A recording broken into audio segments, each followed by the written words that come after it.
හිතට වදින ගණිතයේ පන්තියේ YouTube නාලිකාවට ඔයගොල්ලෝ හැමෝම සාදරයෙන් පිළිගන්නවා. අද පාඩමෙන් අපි කතා කරන්න බලාපොරොත්තු වෙන්නේ 10 ශ්‍රේණිය සූත්‍ර පාඩම. මේ සූත්‍ර පාඩම සාමාන්‍යයෙන් ගොඩාක් වෙලාවට බහුතරයක් ළමයි මේ පාඩමට ලොකු ප්‍රයොරිටි එකක් දෙන්නේ නැහැ. හැබැයි මේ සූත්‍ර පාඩම කියන්නේ ගොඩාක් පාඩම් වලට අත්‍යවශ්‍ය වෙන පාඩමක්. ඇත්තට මොකද්ද මේ සූත්‍රයක් කියන්නේ එතකොට? සූත්‍රයක් කියලා කියනවා රාශීන් දෙකක් හෝ ඊට වැඩි ගණනක සම්බන්ධයක් සමාන ලකුණකින් සම්බන්ධ වෙලා තියෙනකොට. මොකද්ද? රාශීන් දෙකක් හෝ කිහිපයක් අතර සම්බන්ධය සමාන ලකුණකින් සම්බන්ධ වෙලා තියෙනකොට අපි ඒකට කියනවා සූත්‍රයක් කියලා. අපි උදාහරණ කිහිපයක් බලමු. දැන් ඔයගොල්ලෝ මේ වෙනකොට දැකලා තියෙනවා මෙන්න මේ සූත්‍රය. 5r වර්ග. ආයෙ දැකලා තියෙනවා 25r. c සමානයි 25r. බලන්න මේ සූත්‍ර දෙක ගත්තොත් මේ ඔයගොල්ලෝ දන්නම සූත්‍ර දෙකක් මම ගත්තේ මේ සූත්‍ර දෙකේ යම් කාර්යයක් තියෙනවා නේ. දැන් ඔයාලා දන්නවා මේකෙන් වෘත්තයක වර්ගඵලය. මේකෙන් වෘත්තයක පරිධිය. අන්න ඒ වගේ සමාන ලකුණකින් සම්බන්ධ වෙලා තියෙන සම්බන්ධයකට අපි කියනවා සූත්‍රයක් කියලා. එතකොට මේ සූත්‍ර පාඩම ඔයගොල්ලන්ට 9 වසරේදීත් හම්බුණා. 9 වසරේදීත් ඔයගොල්ලන්ට මේ සූත්‍ර පාඩමේ තිබුණා සූත්‍රයක් කියන්නේ මොකක්ද? සූත්‍රයක් ගොඩනගන්නේ කොහොමද? ඒ වගේම සූත්‍රයක දී ඇති පදයක් උක්ත කිරීම, ඒ වගේම ආදේශ කිරීම.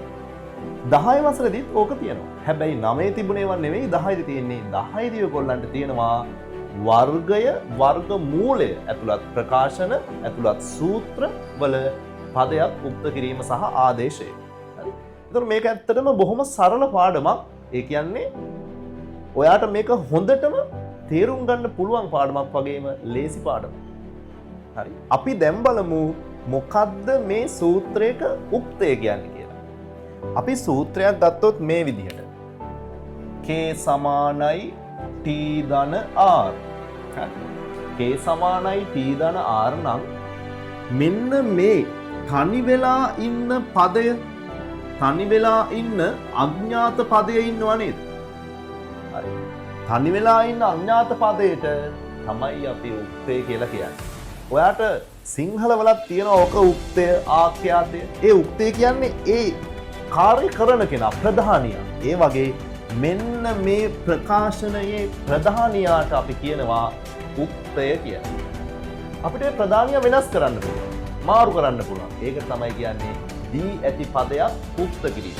අපි තව එකක් බලමු. දැන් මම මෙයාගෙම දැන් දන්නවා ඔයා මෙතන ඉන්නේ මෙයා ධන t නේද? මෙයා දිනේ ධන t. මම මේ t මේ පැත්තට අරගෙන. ඒතර ඔයා දන්නවා සාමාන්‍ය ප්‍රකාශ සුළු කිරීමේ යා ධන එක්කෙනෙක් සමාන ලකුණ අනිත් පැත්තට අරගෙන එයා ඍණ වෙනවා. එතකොට මෙයාම මට k ඍණ t සමානයි r. දැන් බලන්න. දැන් මෙයාගේ උක්ත වෙලා තියෙන්නේ මෙයා. හරි. අන්න එතකොට මෙයාගේ උක්තය වෙන්නේ මෙන්න මෙතන අපි තනි කරපු කෙනා. උක්තය. එතකොට මේ උක්තය අනිවාර්යෙන්ම ඉන්න ඕන සමාන ලකුණින් වම් පැත්තේද? එහෙම එකක් නැහැ. දකුණු පැත්තේ හිටියත් වම් පැත්තේ හිටියත් තනි වෙලා නම් එයා තමයි උක්තය. හරි? එතකොට ඔයා ඔන්න දැන් දන්නවා සූත්‍රයක මොකක්ද උක්තය කියන්නේ කියලා. එතකොට අපි මේ උක්තය වෙනස් කරන එකට තමයි කියන්නේ දී ඇති පදයක් උක්ත කිරීම කියලා. හරි? කියන්නේ දීලා තියෙන වෙන එකක් අපිට අවශ්‍ය කෙනා අපි උක්ත කරනවා. ඕක අපිට ප්‍රකාශන සුළු කිරීමේදී අවශ්‍ය වෙනවා. right. හරි. එහෙමනම් දැන් අපි බලමු සූත්‍රයක දීලා තියෙන පදයක් උක්ත කරන්නේ කොහොමද කියලා. මම ඔයාලට කිව්වා 10 ශ්‍රේණියේදී ඔයගොල්ලන්ට තියෙන්නේ වර්ගයන් සහ වර්ග මූලයන් සහිත සූත්‍රවල පදයන් උක්ත කිරීම. නමුත් ඊට කලින් මම දන්නවනේ ඔයගොල්ලන්ට 9 ශ්‍රේණිය කොටස් උනත් දැන් මතක නෑනේ. හරි. ඉස්සෙල්ලාම 9 ශ්‍රේණියට අදාළ සූත්‍ර කිහිපයක පද උක්ත කරලා 10 ශ්‍රේණියට යමු. හරි. මුලින්ම ඔයගොල්ලන්ට 9 ශ්‍රේණියේදී අපි ගත්තොත් මේ වගේ ප්‍රකාශන. L සමානයි A ධන n ඍණ 1 වාරයක් d. මෙන්න මේ සූත්‍රයේ ඔයාලට තිබ්බ අවස්ථා තුනකදී උක්ත කරන්න. A උක්ත කරන්න, n උක්ත කරන්න, d උක්ත කරන්න. ඒ මතකය අලුත් කරන්න මම ඔය තුනම මෙතන උක්ත කරනවා. හරි. ඔන්න බලන්න ඔයාලට මතක් වෙයි 9 ශ්‍රේණියේදී ඔයා මේක කරපු විදිහ. මුලින්ම මම උක්ත කරනවා මෙයාගේ පළවෙනි එකේදී A උක්ත කිරීම. A උක්ත කිරීම. හරියට මේක මෙහෙමයි. දැන් ඔන්න හිතන්න මෙන්න මෙහෙම මම වට කතාවක් කියනවා. ඔන්න යාළුවෝ කීප දෙනෙක් ඉන්නවා. හිතන්නකෝ අපි ගමු මෙහෙම. යාළුවෝ 3 දෙනෙක් ඉන්නවා මේ විදිහට. ඔන්න යාළුවෝ 3 දෙනෙක් ඉන්නවා. හරිද?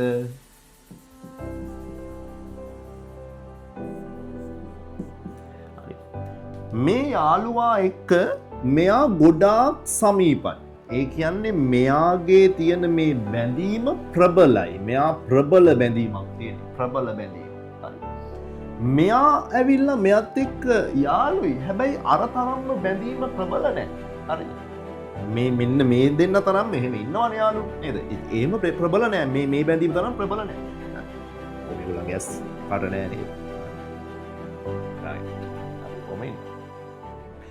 දැන් වෙන කෙනෙක් ඇවිල්ලා මෙන්න මේ දෙන්නට හරි මෙන්න මේ දෙන්නට මෙයා ගැන බොරුවක් කියලා මේ තුන් දෙනාගේ යාළුකම නැති කරන්න යන්නේ.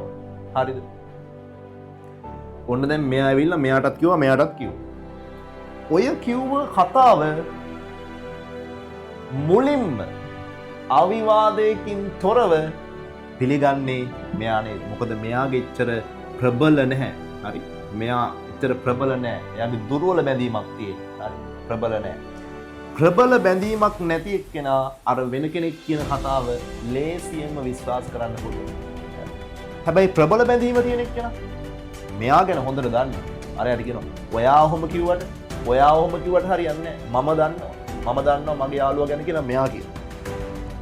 අන්න ප්‍රබල බැඳීමක් අර එක බොරුවකින් දෙකකින් නැති කරන්න අන්න ඒ වගේ තමයි මේ ගණිත කර්මය.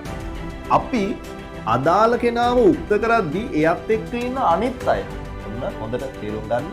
අදාළ කෙනාව උක්ත කරද්දී එයත් එක්ක ඉන්න අනිත් අය මේ පැත්ත අරගෙන යන්න ඕන සමාල්ලගුණේ. එතකොට ප්‍රබල බැඳීම ලේසියෙන් අරගෙන යන්න අමාරුයි. ඔයා දන්නවා ප්‍රබල බැඳීම. දැන් අපි ගත්තොත් එකතු කිරීම අඩු කිරීම. එකතු කිරීම අඩු කිරීමට වඩා ගුණ කිරීම සහ බෙදීම ප්‍රබලයි නේද? ඒකනේ අපි ප්‍රකාශන සුළු කිරීමේ අනුපිළිවෙලදී වන් බෙගු එයා ඒගොල්ලෝ උඩින් ඉන්නේ නේද? හරි. අවසානට ඉන්නේ එකතු කිරීම සහ අඩු කිරීම. අන්න මෙන්න මේ කතාව වගේ ප්‍රබල බැඳීම අපිට ඉක්මනින් අරන් යන්න බෑ. මුලින්ම අරන් යන්න බෑ. අපි මුලින්ම අරගෙන යන්නේ දුර්වල බැඳීම. එයා තමයි යන්නේ මේක විශ්වාස කරලා. එහෙම වෙන්නේ නැති කියලා. හරි. තේරුණාද? එහෙනම් ඒ වගේ මෙතන තියෙන ඒ උක්ත කරද්දී ඒත් එක්ක මෙන්න මෙයා සම්බන්ධ වෙලා ඉන්නේ මේ ඊතුරු සම්පූර්ණම පදේ සම්බන්ධ වෙලා තියෙන එකතු කිරීම. අන්න එහෙමනම් මේ සම්පූර්ණම පදේ එකපාරම මේ පැත්තට අරන් යන්න පුළුවන්. එයාගේ වෙන බැඳීමක් මේගොල්ලොත් එක්ක නෑ. මෙයා මේ ඒ ඉන්නේ එකතු කිරීම. එතකොට මේ සම්පූර්ණ පදේ මේ පැත්තට අරන් යනවා. එතකොට මෙයා ඉන්නේ ධන එක්කෙනා මේ පැත්තට එනකොට මොකද වෙන්නේ? ඍණ n ඍණ එක වාරයක් d බවට පත් වෙනවා. ඔන්න මේ පැත්තේ ඒ තනි වුණා. හරි. ඔන්න ඒ තනි වුණා. මේ සම්පූර්ණ පදේ මෙහෙට ආවා. ඊළඟට ඔයාට කියනවා මෙයාගේ d උක්ත කරන්න. d උක්ත කරන්න. d උක්ත කරනකොට අපි කරන්නේ මොකක්ද? ඔන්න දැන් වැඩි. d ඉන්නේ මෙතන ගුණ කිරීම තියෙන්නේ අපි දන්නවා. d ඉන්නේ මෙතන.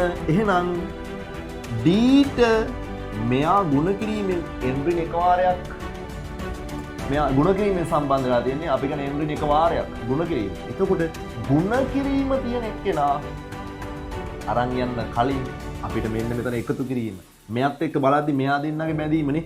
මේ දෙන්නගේ බැඳීම අපිට මේ දෙන්න යනවා. මේ දෙන්න බැඳීම දුර්වලයි නේ. අන්න එයා මුලින් එනවා. එතකොට මේ a එනවා මුලින්. l ඍණ a ධන a මෙහෙට එද්දි ඔයා දන්නා මෙතන තියෙන ධනනේ.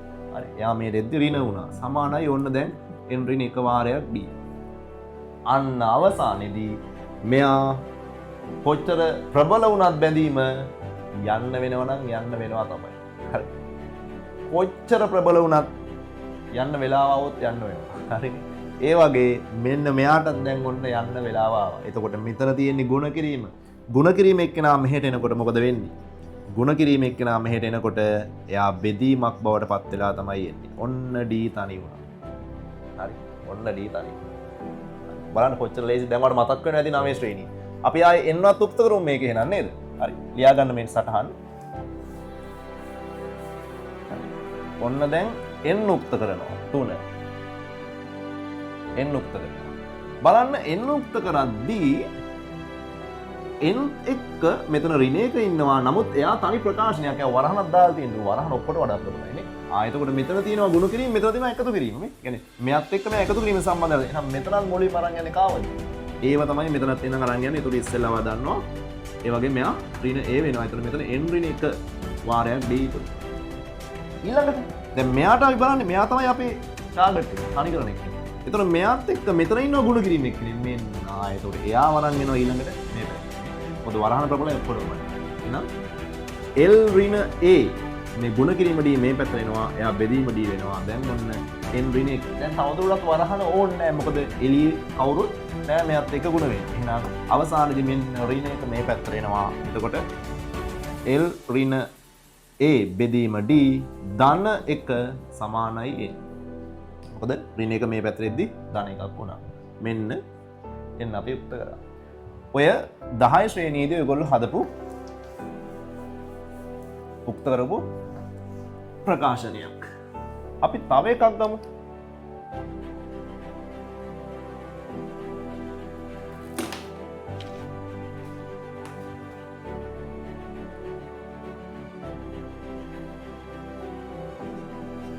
අපි ගමු මෙහෙම එකක්.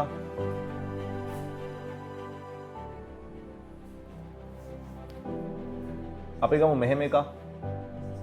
ax සමානයි m x ඍණ t කියලා. හරි. මෙහෙම එකක් තියෙනවා. ඔන්න ඔයාට මේකේ උක්ත කරන්න කියලා කියනවා x වලගේ.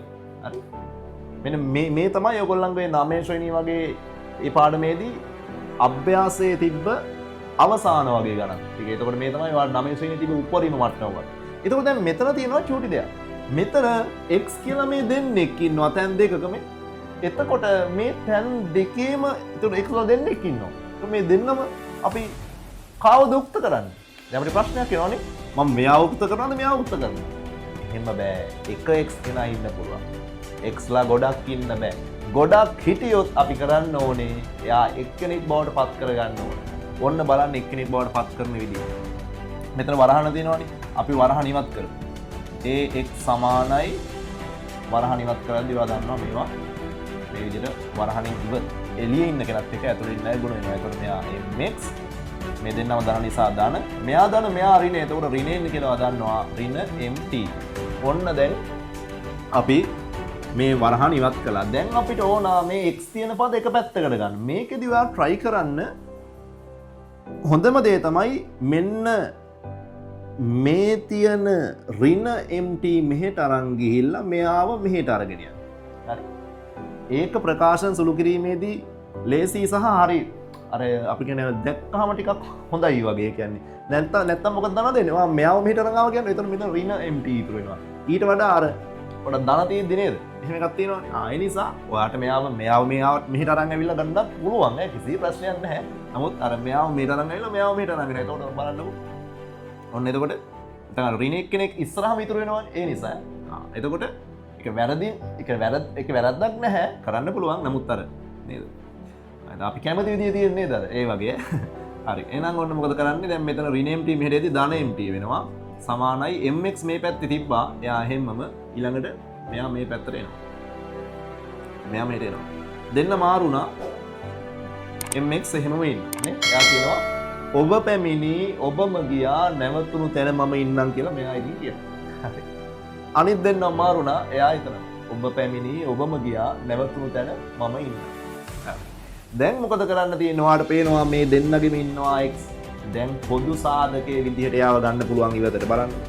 පොදු සාධකයේ විදිහට ගන්න පුළුවන් ඉවතට ඔන්න මෙතන mx ගෙන් x ගත්තට පස්සේ මෙතන m ඉතුරුයි.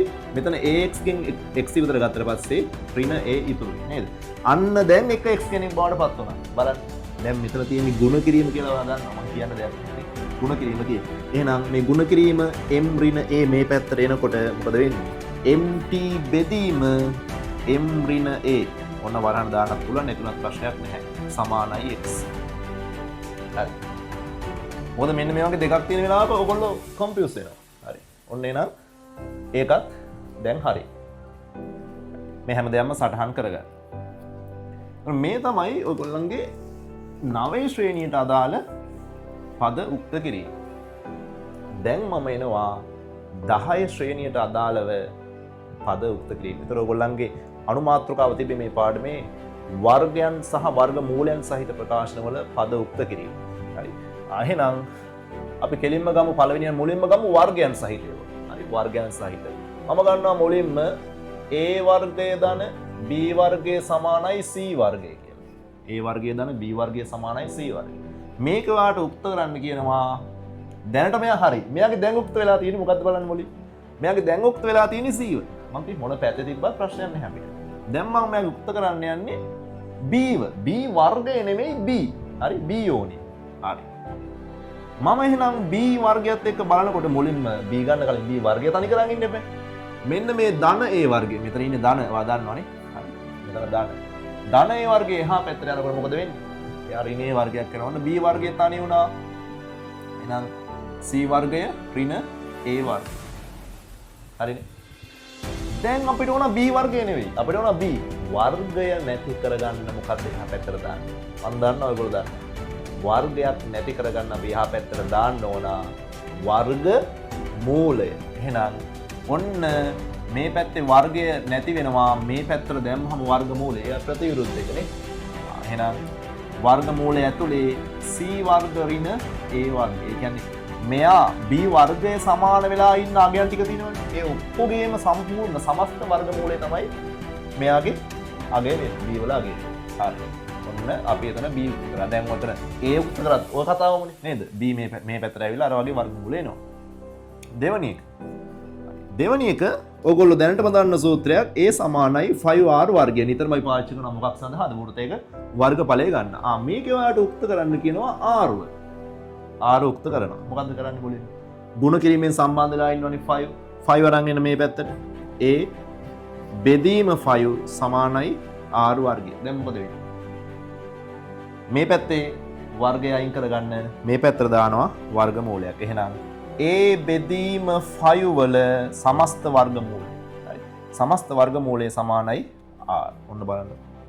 හරිම සරලයි මේ පාඩම. මම ඒක වඩේ මේ පාඩම මාරම ලේසි ඇත්තට. හරි. හදාගමු.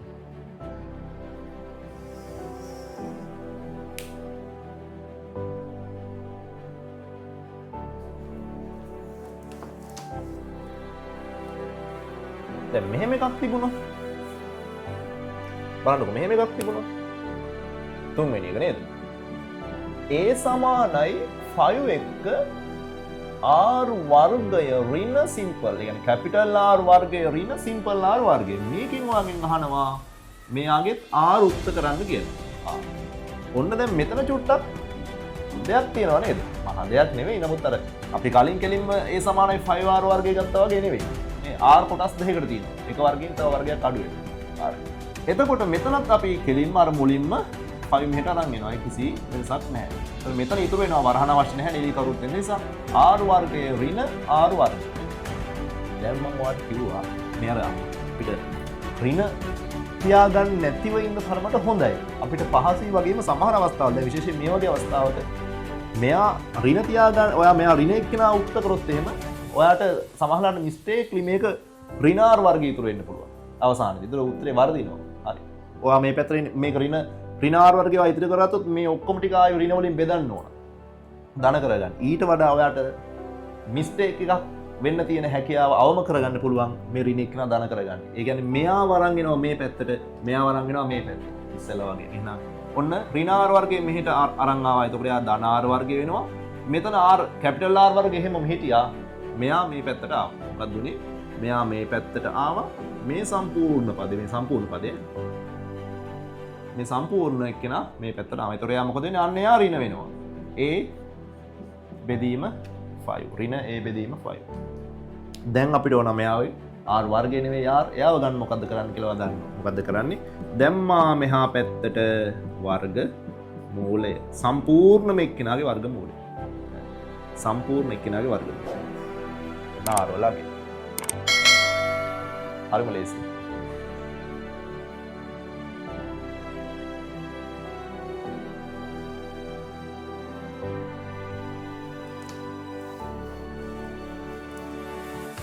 ඊළඟට මෙහෙම එකක් තිබුණා. k සමානයි t ධන වර්ගමූල r. මේ වගේ එකක් තිබුණොත් මොකද කරන්නේ? හතරවෙනි එක නේද? ඔන්න මෙයාගෙත් ඔයාලට කරන්න කියන්නේ r තමයි. r උත්ත කරන්නේ. මොකද කරන්නේ? දැන් ඔන්න මෙයාගේ වර්ගමූලයක් තියෙනවා. වර්ගමූලයක් තියෙනවා. මම දැන් වර්ගය තියෙනවා කතා කරා. දැන් වර්ගමූලයටත් අපි හිමීට ඇවිල්ලා තියෙනවා. වර්ගමූලය තියෙන ඒවාට මොකද කරන්නේ? යක් නෑ. වර්ගය අයින් කරන්න වර්ගමූලය දැම්මම නම් වර්ගමූලය අයින් කරන්න ආයේ වර්ගය දාන්නයි තියෙන්නේ. එච්චරයි කරන්නේ. මොකද්ද කරන්නේ? මුලින්ම මෙයාට බලන්න මෙයාට එකතු කිරීමෙන් අර ප්‍රබල අඩු ගණිත කර්මය. මෙයා මේ පැතර අරන් එනවා k ඍණ t සමානයි මූල r තමයි ඉතුරුනේ. වර්ගමූල r. වර්ගමූලය අයින් කරගන්න මොකක්ද අපි දාන්නේ? වර්ගමූලය අයින් කරගන්න දානවා එහා පැත්තට වර්ගය. ඔච්චරයි. එහෙනම් k ඍණ t වල සම්පූර්ණම දැන් මේ වර්ගමූල ලකුණෙන් සම්බන්ධ වෙලා ඉන්න කෙනා සමාන මෙයාටනේ. ඒතකොට මෙන්න මේ පැත්තේ තියෙන ඔක්කොගෙම වර්ගය වෙනවා. හරි? සමස්ත වර්ගය නිසා මම මේ පැත්ත දානවා වරහන. ඔන්න දැන් මේ පැත්තේ වර්ගමූලය අයින්. මෙන්න r තනියම. r සමානයි k ඍණ t වල සම්පූර්ණ වර්ගය. හරි. ලේසි. තව එකක් ගමු නේද අපි?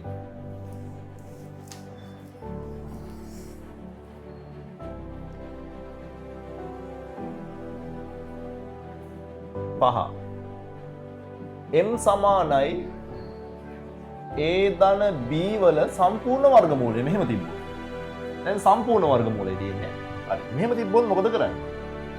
මෙතනත් දැන් මේ සම්පූර්ණ වර්ගමූලය තියෙන එක්කෙනා තමයි m ට සමාන වෙලා තියෙන්නේ. එතකොට මේ සම්පූර්ණ එක්කෙනාගේ වර්ගමූලය අයින් කරගන්න මේ පැත්තට කෙලින්ම දාන්න ඕනේ. ලියලා නැහැ නේ. කවද උත්තර කරන්න කියලා. අපි a හරි b හරි දෙන්න එක්කෙනෙක්. ඒ ගමුකෝ. දැන් ඒවා අපි උත්තර කිරීමේදී නම් මේ පැත්තේ අපි වර්ගමූලය අයින් කරගන්න මේ පැත්තට දැම්ම වර්ගය තිංගාන වර්ගය දැම්මා. දැන් මේ පැත්තේ ඔන්න වර්ගමූලය අයින් වුණා. දැන් අපිට තියෙන්නේ ඒව තනි කරගන්න තියෙන්නේ. ධන b අරන් එනවා මේ පැත්තට. m වර්ගය ඍණ b සමානයි a. ඔන්න. m වර්ගය ඍණ b සමානයි a. බලන්න හරිම ලේසි. මේ ඔක්කොම ඔයගොල්ලෝ සටහන් කරගන්න පිළිවෙල.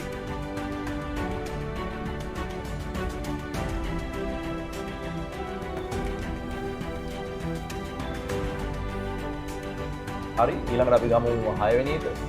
6 වෙනි එක මම ගන්නවා θ. ඔයා දන්නවනේ මේක. හරි. θ සමානයි 3යි mn බෙදීම t වල දෙකෙන් එකේ බලය. මේ මොකද්ද මේ දෙකෙන් එකේ බලයක් කියන්නේ? දෙකෙන් එකේ බලයක් කියන්නේ හරි. ඔයාට මතකද මට මේ ක්‍රම කිහිපයකින් හදන්න පුළුවන්. දැන් මෙතන දෙකෙන් එකද තියෙන්නේ. ඔයා දන්නවා දර්ශක නීතියක් බලයක බලය මොකද වෙන්නේ කියලා. බලයක බලය මොකද වෙන්නේ? ಗುಣ වෙනවා. එහෙනම් දැන් මෙතන තියෙන්නේ ඔන්න මම මෙයා දර්ශකක් ඇතුළු ලියා ගන්නවා ඊළඟ පිළිවෙල. මෙතන තියෙන්නේ පළවෙනි බලයනේ. හරි. ඔන්න එතකොට 3i n බෙදීම t වල දෙකෙන් එක තියෙනවා. මම මොකක්ද දන්නවද කරන්නේ? මෙයාගේ මෙන්න මේ දෙකෙන් එක කියන එක අයින් කරගන්න. ඇත්තම මේ දෙකෙන් එක කියන්නේ වර්ගමූලය. ඒවා අපි 11 දී කතා කරමු. මෙන්න මේ දෙකෙන් එක අයින් කරගන්න. මෙයාව ಗುಣ කරනවා දෙකෙන්, මෙයාවත් ಗುಣ කරනවා දෙකෙන්. එතකොට බලන්න මෙතන 1/2 θ වර්ගය සමානයි මෙයාට මෙයා මොකද වෙන්නේ? කැපිලා යනවා. අන්න එතකොට ඉතුරු වෙන්නේ 3 වාරයක් mn බෙදීම t වල පළවෙනි බලය. පළවෙනි බලය කියන්නේ ඉතින් එයාමනේ වරහණක් ඕනෙත් නෑ. පළවෙනි බලය. දැන් ඉතින් මොකද කරන්නේ? දැන් මේ පැත්තේ අපි θ වර්ගය සමානයි 3i mn බෙදීම t කියලා ලියමු. දැන් අපි තනි කරන්න යන්නේ. තනි කරන්න යන්නේ කියලා නෑ. දැන් මෙයා ඇතුලේ තියෙන එක තනි කරන්න ඕන කොහොමද? හරි අපි ගමු m. හරි m තමයි ඕන තනි කරන්නේ. හරි. එහෙනම් m තනි කරන්න කොහොමද දැන් මේ ඔක්කොම වරහණ ඇතුලේ නේ ඉන්නේ. වරහණ ඇතුලේ ඉන්න කෙනෙක්කින් try කරන්නේ. මේ තනි කරන්නේ. එහෙනම් අපි m තනි කරන්න බෙදීම t මේට අරගෙන එනවා. එහෙනම් θ වර්ගයේ ගුණ කිරීම t වෙනවා සමානයි මේ පැත්තේ 3i mn. 3i mn. බලන්න 3i mn වල අපේ අරමුණ m තනි කරන එක ඔක්කොම මේ 3i n කියන දෙන්නම ගුණ කිරීමෙන් සම්බන්ධ වෙලා ඉන්නේ. මට එකපාරම මේ පැත්තට අරගෙන යන්න. එකපාරම මේ පැත්තට අරගෙන පුළුවන්. එතකොට තීටා වර්ගය වාරයක් t බෙදීම 3n බෙදීම 3n. මොකද එතකොට මේ පැත්තේ 3n ගුණ කිරීමෙන් සම්බන්ධ වෙලා තියෙන. ඒ කියන්නේ මට යාව ලියන්න පුළුවන් මේ දැන් 3i mn තියෙන එක නේ මට ලියන්න හැකි 3in වාරයක් m කියලා. ඔක්කොම ගුණ කිරීමෙන් තියෙන්නේ. හරියට අර දෙක වැඩි කිරීම 3 තියෙන එක නා ඒත් මේ දෙන්නගේ ගුණ කිරීමත් 6යි 3 වැඩි කිරීම දෙකක් මාරු නම් කියලා ප්‍රශ්නයක් නැහැ. ඒත් 6මයි. ඒ වගේ. එහෙනම් ඔන්න මෙතන m තනි වුණා. එහෙනම් m සමානයි q වර්ගය t බෙදීම 3i n. හරි.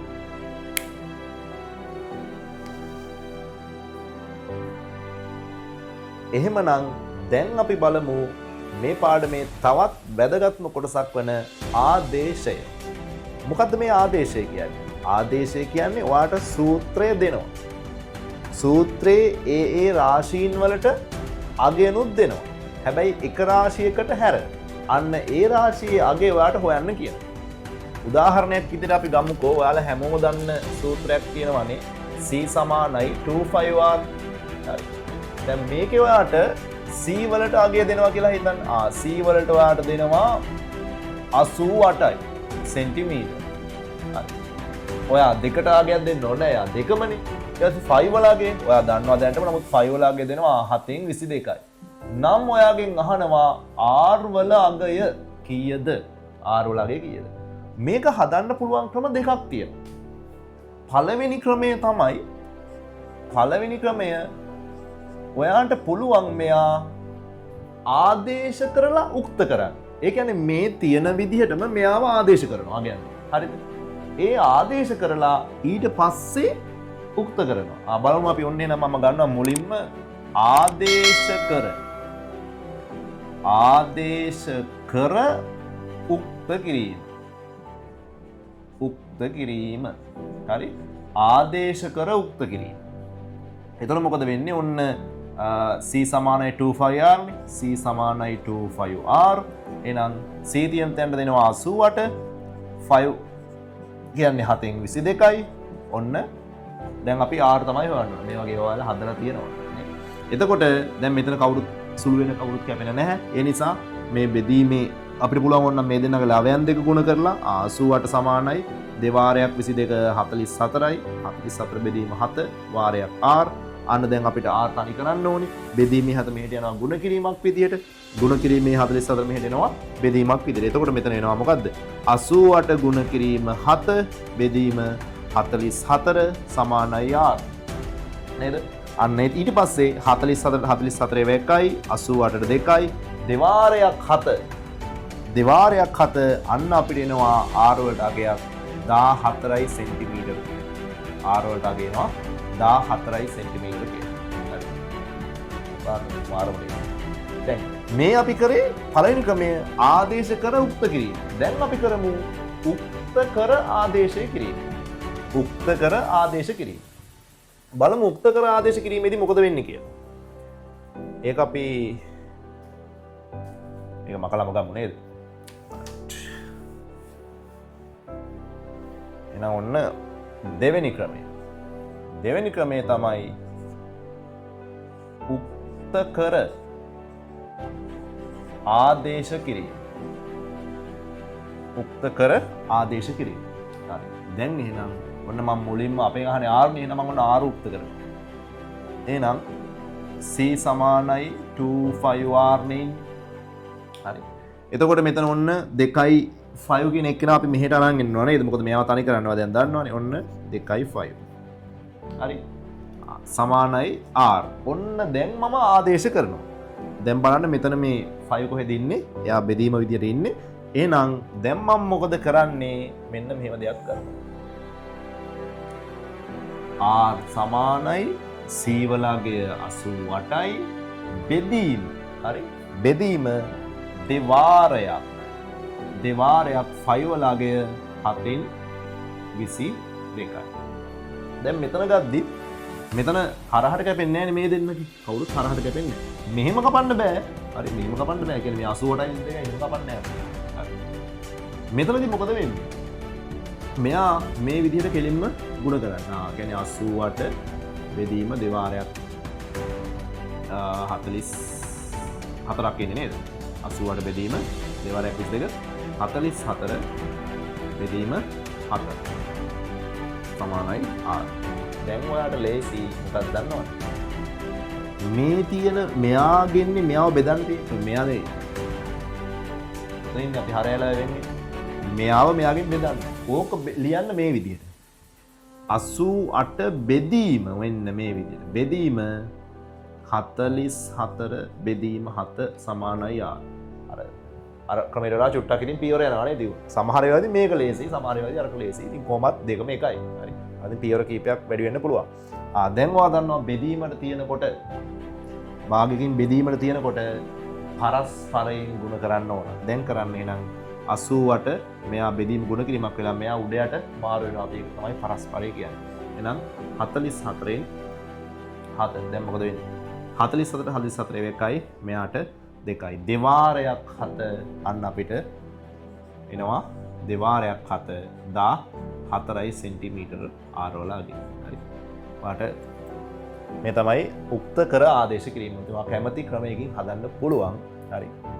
කොහොමුණත් මේ ක්‍රම දෙකෙන්ම හරියට උත්තර එනවා කියන එක ඔයාලට තේරෙනවා. හැබැයි අපි සාමාන්‍යයෙන් ප්‍රකාශන සුළු කරනකොට අපි අර උඩ ඉඳලා ආදේශ කරලානේ පල්ලෙහාට සුළු කරන්නේ. ආය කියන්නේ ආදේශ කර සුළු කිරීම තමයි අපි බහුලව කරන්නේ. ඔයගලන්ගේ 23යි 2 අභ්‍යාසයේ තියෙන ගානක් අපි ගත්තොත්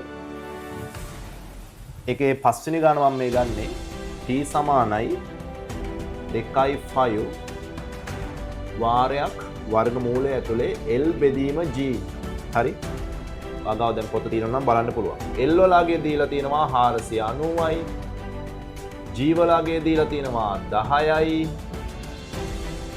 5 වලගේ අපි දන්නවා 7න් 22යි. 5 කියන්නේ 7න් 22. හරි. එහෙමනම් වගෙන් අහන්නේ t වලගේ. මේ t වලගේ අහන්නේ. හරිම ලේසි. t සමානයි එහෙනම් දෙවාරයක් 5 7න් 22යි. මෙයාගේ වර්ගමූලය ඇතුලේ මෙතන ගුණ කිරීමෙන් තියෙන මේ දෙන්න අතර වර්ගමූලය ඇතුලේ L 490යි G 10යි. එහෙනම් t සමානයි දෙවාරයක් 7න් 22 වාරයක් බලන්න මෙයාට මෙයා කැපිලා යනවා. හරි කැපිලා යනවා. එහෙනම් 49 බෙදීම 1 කියන්නේ 49යි. නමුත් එයා වර්ගමූලය ඇතුලේ ඉන්නේ. වර්ගමූල 49 ගේ වා දන්නවා. වර්ගමූල 49ගේ 7යි. දැන් t සමානයි දෙවාරයක් අපිට උන්න පුළුවන් මේ දෙන ගුණ කරන්න පුළුවන් 44 බෙදීම 7 වාරයක් 49 වර්ගමූලය 7යි. දැන් බලන්න මෙයාට මෙයා ගානට කැපිලා යනවා. එහෙනම් t සමානයි 44යි. හරි. අපි ඒකකය මොකුත් දාන්න දෙයක් නැහැ. මොකද මෙයාගේ ඒක මොකුත් දීලා නැති නිසා අපිට ඒකයක් දාන්න අවශ්‍ය නැහැ. හරි. t වර්ගය. හරි. මේක ඔයගොල්ලන්ට විද්‍යාවේදී හම්බ වෙන සූත්‍රයක්. හරි. විද්‍යාවෙන් හම්බ වෙන සූත්‍රයක්. එතකොට මේකේ අපි දෙන අගයන් ටික ගමු. ඔයාට S වලට දෙනවා 30ක්. ඒ වගේම ඔයාට U වලට අපි ගමු 5ක් විතර. A වලටත් 10ක් විතර. ඔව්. එහෙනම් ඔයාගෙන් අහන්නේ T වලගේ. හරි. T වලගේ තමයි අහන්නේ. හරි. දැන් එහෙනම් අපි ආදේශ කරලා ඒකම ලේසිනේ ඒක මේ හදමු. ආදේශ කරලා මෙයව සුළු කරගෙන යමු. S සමානයි මෙතන ප්‍රකාශය තියෙන නිසා මම ආපහු මෙයා ලියන්නේ නැහැ. U වලගේ 5යි. දැන් t දන්නේ නැහැ අපි 5 වාරයක් t තියෙන කියන්නේ 5යි t දාන භාගයක් A වලගේ S වලගේ අපි කෙලින්ම ආදේශ කරමු මෙතන නේද? S වලගේ 30යි. හරි. භාගයේ වාරයක් A වලගේ 10යි. 10 වාරයක් t වර්ගය. හරි. 10 වාරයක් t වර්ගය. දැන් මොකද වෙන්නේ? මෙතන නම් කපන්න පුළුවන් නේද? 5යි. 2ට 2 එකයි 10ට 5යි. දැන් 30 සමානයි 5යි t ධන 5යි t වර්ගය. 5යි t වර්ගය. හරි. දැන් මොකද වෙන්නේ? දැන් අපිට ඔන්න මෙතන තියෙනවා මේ හැම පදයක්ම බලන්න බෙදන්න පුළුවන් 5යි. හරි. හැම පදයක්ම 5න් බෙදන්න පුළුවන්. මොනවා 5න් බෙදුවා 6. 6 සමානයි t ධන t වර්ගය. t වලට අගයක් ආවේ නැහැ. මෙතන ඉඳලා අපිට සමීකරණ පාඩමේ ඉගෙන ගත්තා මතකද වර්ගජ සමීකරණ විසඳීම. වර්ගජ සමීකරණ විසඳීම කියන එක මෙතෙන්ද අපි කරන්න ඕනේ. හරි. වර්ගජ සමීකරණ විසඳීම. ඒ කියන්නේ මෙයා වර්ගජ සමීකරණයක් බවට පත් කර ගන්නවා. එතකොට මොකද වෙන්නේ? මේ 6 මේ පැත්ත වෙනවා බිඳුව සමානයි ඒ අපිට පුරුදු වර්ග පදයේ මුලින් t වර්ගය ධන t ඍණ 6. ඊට පස්සේ මෙයාව සාධක භාවයෙන් විසඳන්න පුළුවන්. හරි. ඒ කියන්නේ මෙයාගේ t වලට අගයන් දෙකක් ගන්න පුළුවන්. වර්ග සමීකරණයක් වෙනවා කියන්නේ. එතකොට මේ ඍණ 6 සාධක අපිට ගන්න පුළුවන් මොකද්ද? ධන 1 හැදෙන විදිහට. ඔයා දන්නවා දැන්. මේ පාඩම් අපි කරලා තියෙනවා. වඩ ගන්න පුළුවන්. t වර්ගයේම මේක පාරම ලියන්නම් මෙයාගේ සාධක කරගෙන අපිට ගන්න පුළුවන් මොකද්ද එයා? ඒ අපිට ගත්ත හැකි ධන 1යි t හැදෙන්න ධන 3 වාරයක් ඍණ 2 නේ. ඒතර මට ලියවියාගේ t වර්ගය ධන 3යි t ඍණ 2යි t ඍණ 6 සමානයි බිඳුව. බිඳුව මේ පැත්තෙන් දැම්මත් ඕකේ මේ පැත්තෙන් දැම්මත් ඕකේ. ඊට පස්සේ මෙතන තියෙනවා මොකද්ද? t ගත්ත හැකි ඉවතරනේ. කියන්නේ මේ දෙන්න සලකලා ඒගොල්ලන්ගේ පොදු i ඉවතර ගන්නවා. එතකොට මෙතන t ධන 3 ඉතුරුයි. මෙතනින් ගත්තාම ඍණ 2 ඉවතර ගත්තාම මෙතනත් ඍණ 2යි t කින් ඍණ 2 ගියාම t ඉතුරුයි. ඍණ 6 ඍණ 2කින් බෙදුනහම ධන 3යි. ඒ කියන්නේ මම තව විදිහකින් කිව්වොත් මෙන්න මෙතන ආපු ප්‍රකාශනය මෙතන අනිවාර්යෙන්ම එනවා. එතකොට අපි මේ දෙන්න පොදුයි කියලා ගන්නවා. පොදු දෙන්නගෙන් එක්කෙනෙක් ගන්නවා අනිත් එක්කෙනා t ඍණ 2. ඔයා දන්නවා ඒකනේ. හරි. එතකොට ඔන්න දැන් මේ දෙන්නා ගුණ වුණාම බලන්න. මේ දෙන්නා ගුණ වුණාම බිඳුවයි කියලා කියන්නේ. මේ දෙන්නා ගුණ වුණාම බිඳුවයි නම් අවස්ථා දෙකක් අපිට තියෙනවා. දැන් මේක සූත්‍ර පාඩම නෙවෙයි. මේක සමීකරණ පාඩම. මෙන්න මෙතන ඉඳලා අපිට සමීකරණ පාඩමට තමයි මෙයා චේන්ජ් උනේ. එහෙනම් දැන් අපි ගන්නවා t ධන 3 සමානයි බිඳුව. හෝ නේද? හරි. හෝ t ඍණ 2 සමානයි බිඳුව වෙන්න ඕන. මොකද මේ දෙන්නා ගුණ කරාම බිඳුව එන්න නම් එක්ක මේ පදේ මොකද මෙතන ගුණ කිරීමෙන් තියෙන්නේ. යම් ප්‍රකාශනයක දෙන්නේ ගුණ කරලා බිඳුව වෙන්න නම් එක්ක එක්කෙනෙක් හරි බිඳුව වෙන්න ඕන. එහෙම නැත්නම් දෙන්නම බිඳුව වෙන්න ඕන. ඔකනේ තාරකේ. එහෙනම් මම දෙන්න වෙන වෙනම බිඳුව සමාන කරා. එහෙනම් ඔන්න t සමානයි මෙයා මේ පැත්තට යද්දි ධන 3 එහා පැත්තට යද්දි ඍණ 3 වුණා. හෝ ඔන්න මේ ඍණ 2 එහා පැත්තට යද්දි ධන 2ක්. ඔන්න t වලට ආගයන් දෙකක් එනවා. දැන් මේ වගේ සාමාන්‍යයෙන් මේක දැන් මේ පාඩමෙන් සූත්‍ර පාඩමෙන් සමීකරණ පාඩමන මූණානේ. දැන් හැම එකක්ම මෙහෙම වෙන්නේ නැහැ. හරි මොකද දැන් මම මේක හදන්නේ ඔයගලන්ට ලේසි ගණන් හදලා විභාගයට අමාරු ආවොත් නේද? ඒ කියන්නේ අපි ලේසි ගණන් වලට වඩා ටිකක් සංකීර්ණයි කියලා ඔයගොල්ලෝ කියන ගණන් තියෙන. අන්න ඒ ගණන් තමයි මම වැඩිපුරම සාකච්ඡා කරන්නේ. හරි ඒකට ආයෙ මේක බලන්න. එහෙනම් ඔන්න t වලට ආගයන් දෙකක් තියෙනවා. ඍණ 3 හෝ ධන 2.